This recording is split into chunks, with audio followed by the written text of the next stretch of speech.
Ich bin hier in der Nähe von Reigate.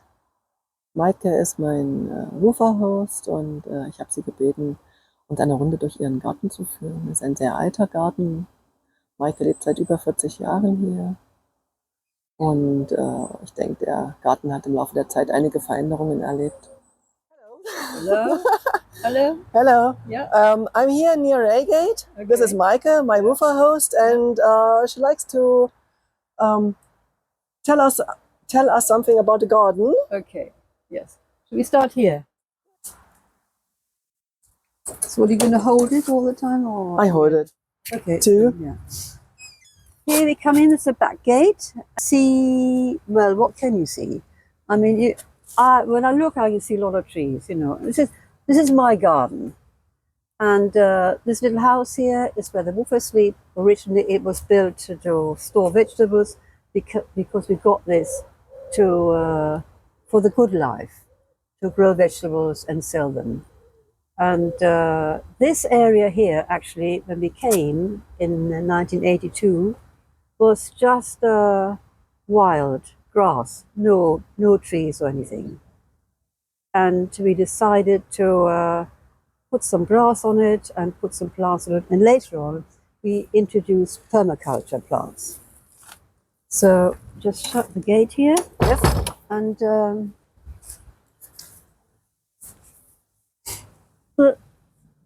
one thing you need to know is that really we have to have plants here that all these animals don't eat, because we've got several animals coming. We've got rabbits, and deer.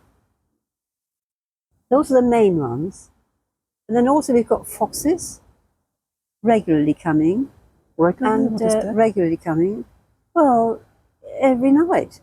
And I've got some woofers came and complained that there was a funny noise they heard outside. You know? They're very aware of it. It's the garden center. It's the garden center next door. So what can you see? At the back, a lot of trees. Now, this really all used to belong to somebody from London. There was 16-acre property of land he bought, and a lot of these trees were planted. A lot of them are actually everlasting green trees. So you can see it in the background. In the background, huge trees. And also, there wasn't a hedge here either. We planted a hedge. Next door's hedge is quite tall and competing with our hedge, but it all needs to be maintained. Anyway, this path here, if you look at this path here, down here, this was really originally built for the horse and cart to empty the cesspit, which is further down in that pleasure garden area. All these plants you see here are just sort of safe to be here because the rabbits don't eat them. So I'm always looking for plants that are either hairy. There are 5 categories: hairy, shiny, smelly, prickly, or grey. So all these plants. Grey too? Yeah, grey. You see that one over there? Yes, that's the grey one. And if I have anything else, the rabbits will have it. And the deer as well, but mainly the rabbits. So the hedge here is well maintained. Now, I used to do it all myself, but now I've got someone in to do it. It's a hawthorn hedge, very popular in England. And a lot of these plants also are now for the bees. I belong to a group, Biodiversity, and we try to attract bees and butterflies.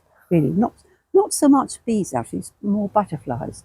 So we had a butterfly count, and this plant here did really well with the butterflies.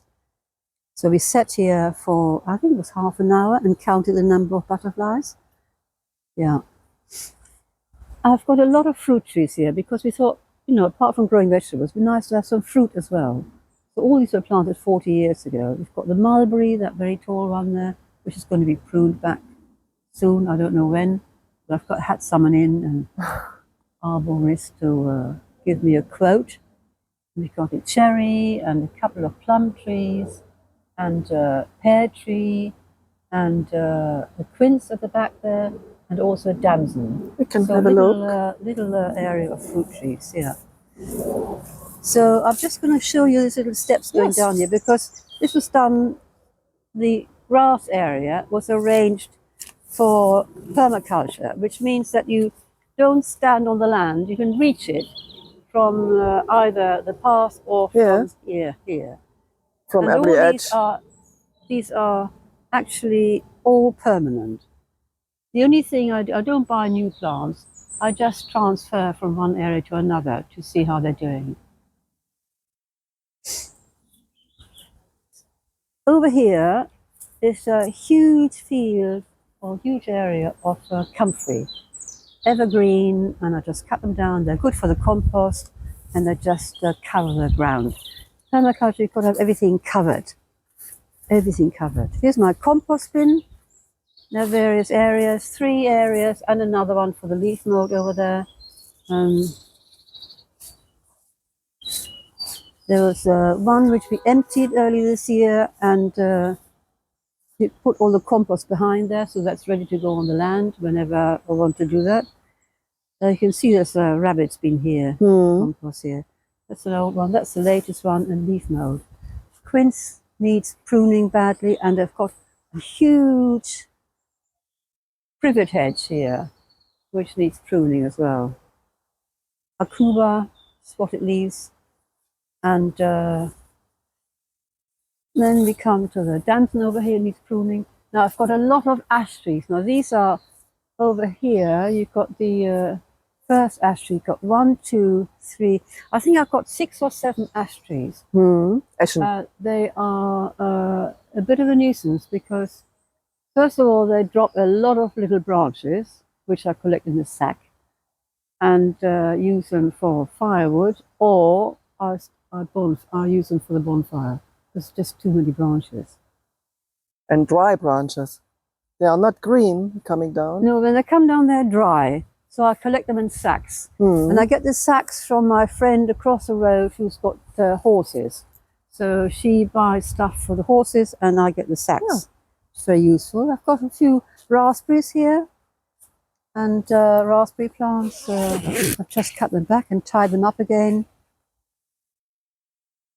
Quite nice. Didn't do very well this year, but never mind. So we come to the stable block, and I had an artist in here. There's just one piece of his work over there. He was here for 14 years, so I had an open studio, and people came along and visited the open studio.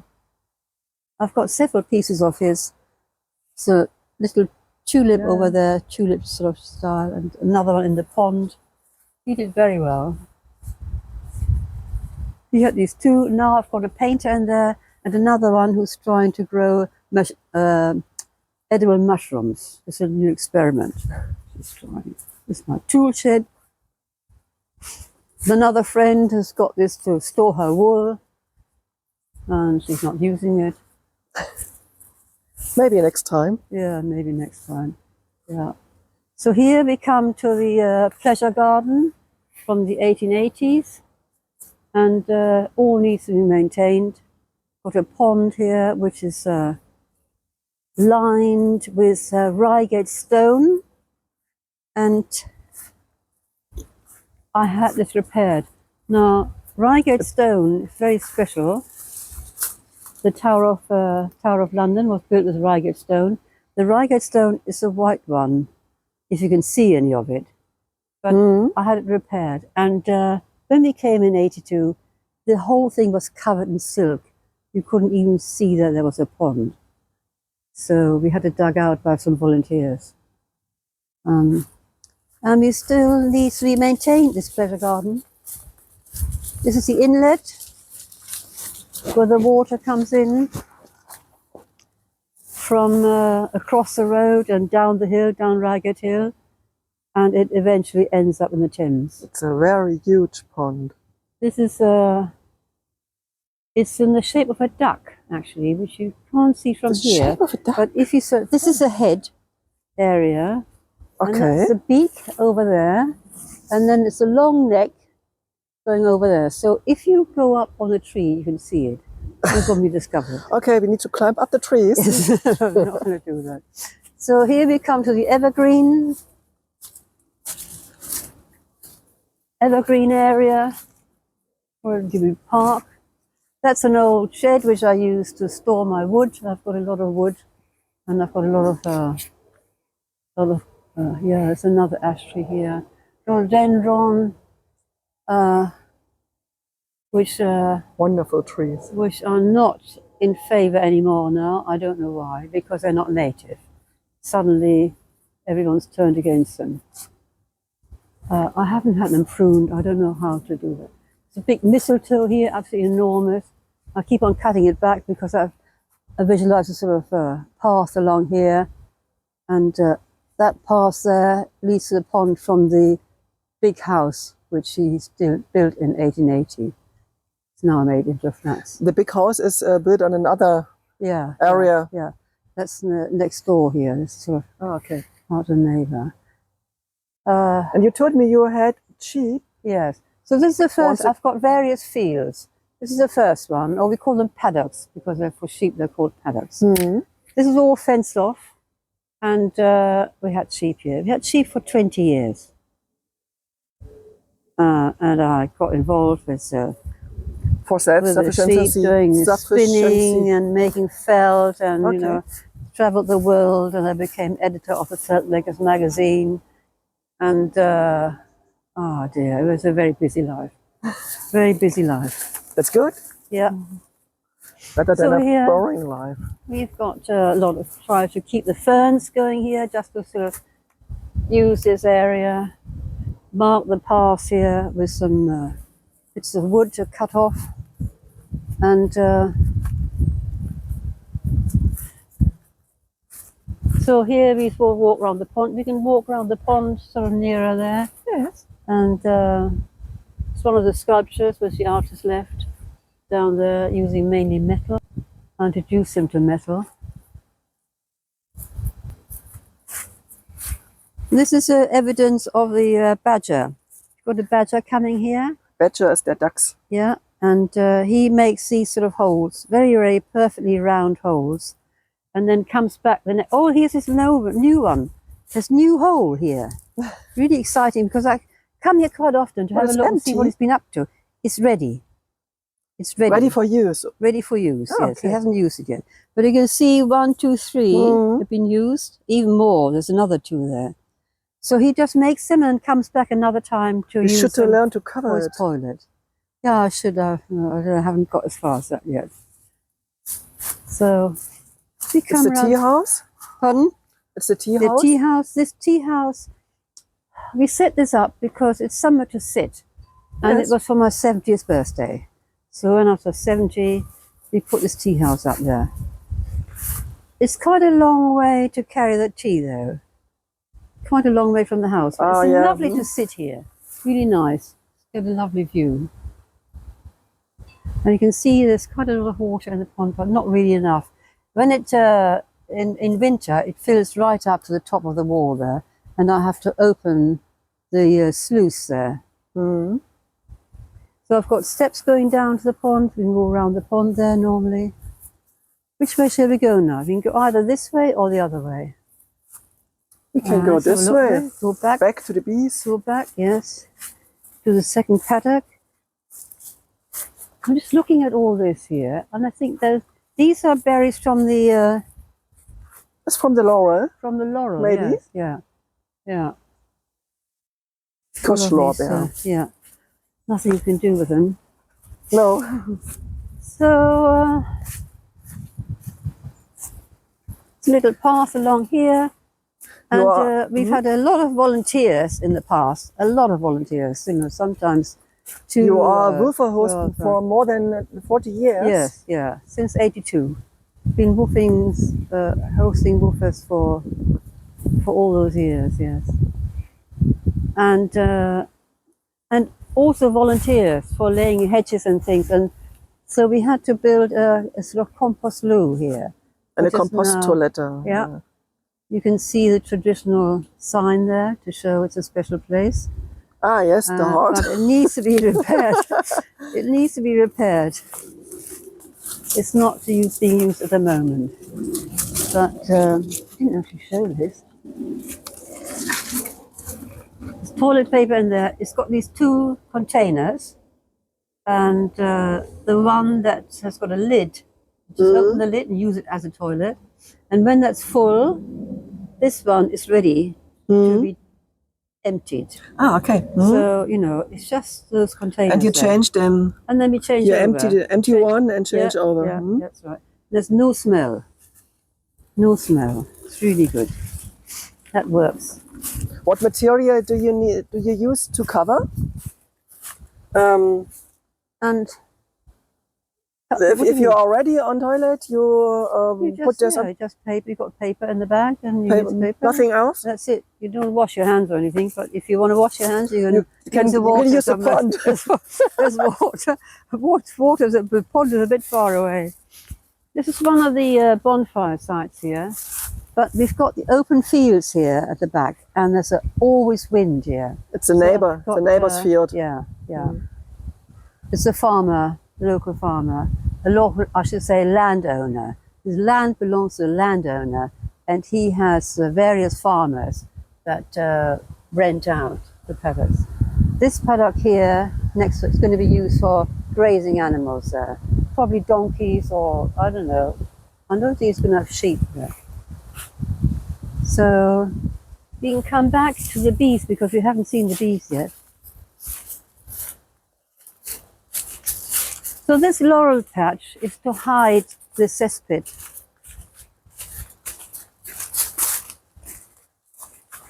Come to the cesspit first. So this part here, we came along the part first and then came round the pond and over here. This path here leads to the cesspit. Cesspit ist die Klärgrube. Yeah. And I have a heritage weekend in the year, during the year, where people come and visit the cesspit. They find it quite interesting. It's an interesting machine. Yeah. So the horse and cart comes along here, and somebody empties up this, empties the cesspit. The actual pit is there, so all the toilet stuff, whatever you call it, comes in a pipe underneath the ground and into the cesspit there. Started off with that size, was 2 meters or something, and then they had a bigger size here at the back. So this was the latest fashion from 1880s. From 1880s? Yes. To have a toilet underground. Between the laurel. So yes, and the laurel hides all this. Obviously it's grown. And it's evergreen. It's evergreen and it's grown too much, so you can actually see through it now. So here we've got the second field for the sheep, and now I've got a beekeeper. We started off looking after the bees ourselves, and we passed on all the equipment that we had. We used to empty empty the, can't remember what they're called now, but we did all the beekeeping ourselves. And I passed it on to the local museum, and they've got it in storage at the moment. But so I've got another beekeeper coming, and he looks after the bees. So it was a very strange summer this year, and I'm waiting for my supply of honey. As a rent. As a rent for the year, yes.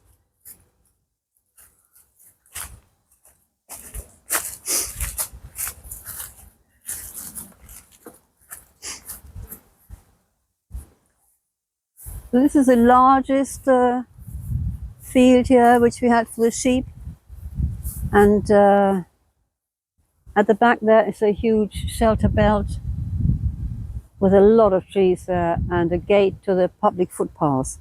which runs beyond this, where we can see. Can't you see it here? And the far distance is a goose house, because when we came, we thought this is too big to grow vegetables. And we started off with an area up to the goose house, but it was an enormous feat just to grow vegetables. Yeah, intensive period. So we thought, what about the rest of the land here? When we started, somebody told us geese had eat a lot of grass. So we started off with geese, and the next year we had a lot of goslings, and realized that geese really don't eat enough grass. Not so much. Then we so got many started of with them. sheep, and we had the sheep here for 20 years until a disease stopped it all. If you look here, you can see also the paths here, the rabbit paths, you know, they have got their little streets here, which go into the distance. So next door has got a lot of overhanging trees here, and we're quite happy next to each other, but you know,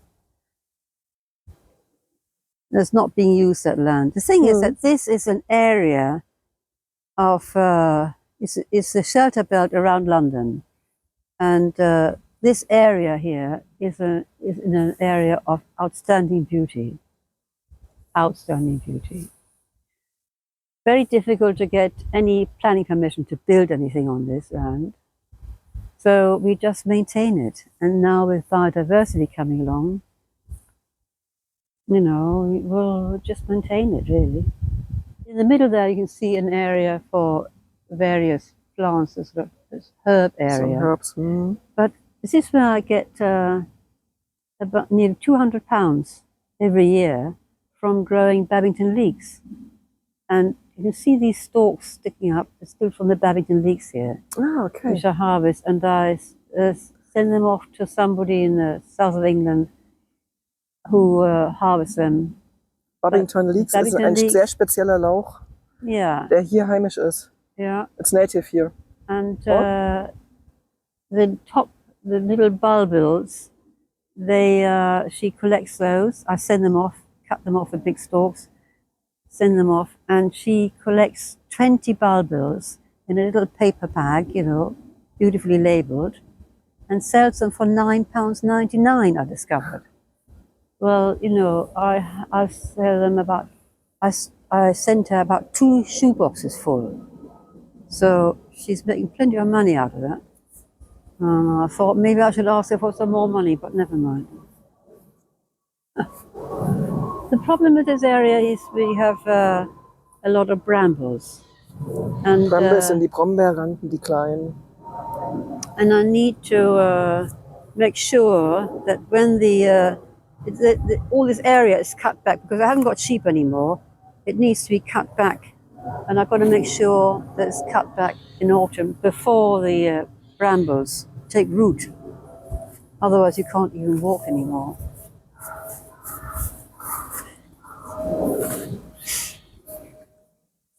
So, yeah, we come back this way, lots of tall plants here, which I think I'll have to cut back before. I've got a choice of 2 people that can come. Either the tractor, I used to have a very good tractor, I used to cut things up, and then I had someone coming with a big strimmer. He's quite happy to do it, but I don't know if they can cope with these tall ones. Yeah. Don't you want to leave it until spring? Well, for the insects. Well, this area, the garden I do, but not this area. Yeah. This needs to be cut in March and October. Yeah. The whole area. Yeah, the whole area, all this here. Because this is where I used to grow vegetables, but now, you know. A long time ago. Yeah. Stopped.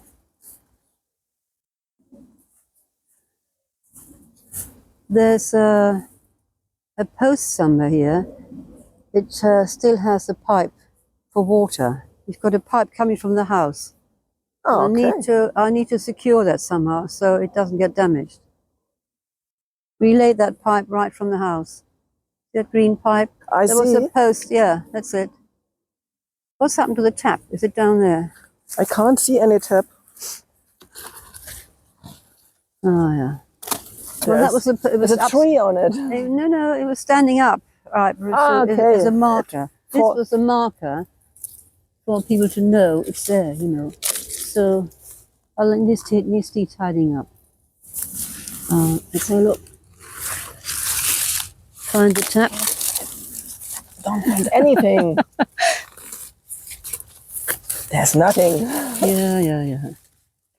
Comes out. It's tangled somewhere. with the grass. Well, this needs to be moved. But I need to have another marker here. Two. There's one. And And the tap has come off. Well, this is the tap, isn't it? The tap is missing. This is the end of the hose, but the tap is missing somewhere. What's I don't know what that is. Been destroyed. Rabbits? Isn't it? Used to be. Well, No. who would do that? Oh, this must be probably attached to the post that was upright. We'll have to look another day. I've got to find that because before he starts cutting it. Yes.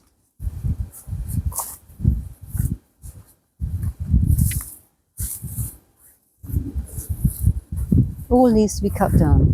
Here we've got some Aquilegia, which we transplanted, and the last bit of the last bit that's left of the vegetable patch is my little fruit cage, and we did a beautiful job here, raising up the fence to stop the from coming in.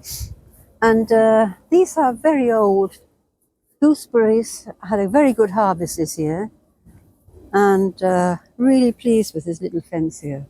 Really lovely. Yeah. So all this hedge needs cutting back before the winter. Mind your head here. Yeah. You see a rabbit path along here. Mm. You see where they go. It's the highway, rabbit highway. This ash tree is the last ones here, the last 3 ash trees here. They're supposed to be suffering from a disease, and I'm still waiting for it to fall down. I mean, this is absolutely incredible how this ash tree can hold itself. Oh, yes. Look at the state of it. How long?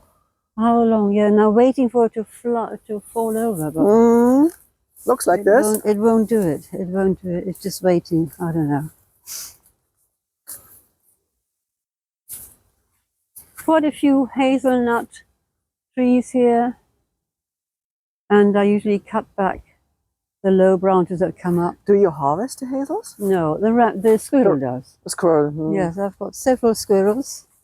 Not my pets exactly, but they harvest all the hazelnuts. We're getting some more comfrey here just to cover the ground.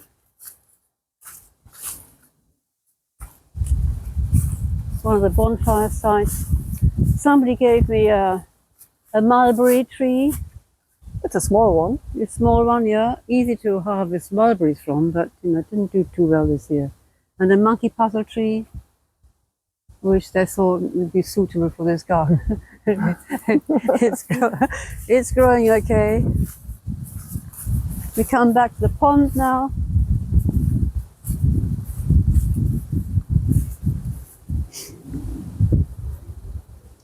There was a bridge here, but it collapsed. So there were some men working over here replacing a telegraph post. And I asked them, could I have the old ones? So they gave them to me, 2 telegraph poles, and had this bridge restored. Needs to be restored again now because the boards are rotting. And there's a sluice down there. There's the sluice. I don't think you can see it from here, but there's an orange handle sticking up. Orange. Can you see Yes, that orange between the handle? ivy. Yeah. So what I have to do, get the stick, go down the steps here, all the steps down there, right? Get the stick, get it between the wall and the stick, and bash the stick by about half a meter. And as I bash the stick, the sluice opens up sideways. And the water came out. Sideways, and the water comes rushing out. Rushing. Yeah. That's quite a job in the winter. This leads round the pond again, and I've got to maintain that path here, make sure everything is cut back for people to walk round the pond.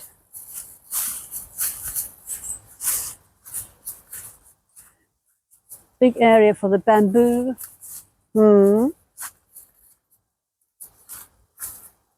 And evergreen plants.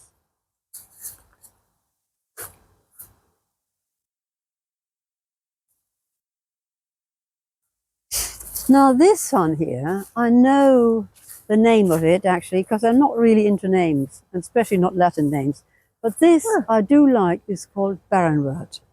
What is that? It's called barrenwort. Barrenwort. Yeah, B-A-R-R-E-N-W-O-R-T. Ah, word. Yes. Like the St. John's word. It makes a lovely ground cover. In German it's Elfenblume. It's got a lovely little flower. Epimedium? Yeah, I think it's epimedium. Yes, I think it is. And then I just cut it down as low as I can, and it comes up again. It's absolutely fantastic. I just love this plant. Easy to care for. Mistletoe needs cutting back every now and then. With these huge pine trees, I've got so many pine cones. So many pine cones. Yeah. They say they're useful, but I don't know.